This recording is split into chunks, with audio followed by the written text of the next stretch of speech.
क्या आप जानते हैं कि एफबीआई का सबसे भरोसेमंद एजेंट 22 साल तक अमेरिकी रहस्य रूस को बेचता रहा? रॉबर्ट हैंसन एक perfect FBI counter intelligence agent लगता था। उसका काम था सोवियत जासूसों को पकड़ना, लेकिन वो खुद अमेरिकी सीक्रेट्स बेच रहा था। 22 साल तक उसने वॉशिंगटन के पार्कों और पुलों के नीचे क्लासिफाइड डॉक्यूमेंट्स छुपाए। बदले में डायमंड्स और कैश मिलता था। कुल मिलाकर $1.4 मिलियन। हंसन इतना पैरानॉइड था कि कभी अपने हैंडलर से मिला तक नहीं, सिर्फ एन्क्रिप्टेड मैसेजेस और मेल बॉक्सेस पर चौक के निशान से बात करता था। उसने अमेरिकन डबल एजेंट्स की पहचान बताई, जिससे कई लोगों की हत्या हुई। यूएस के टनल ऑपरेशंस के बारे में भी जानकारी दी।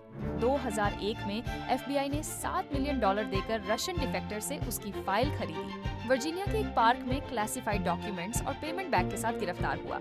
अमेरिकी इतिहास की सबसे खतरनाक एस्पियोनाज केस का अंत।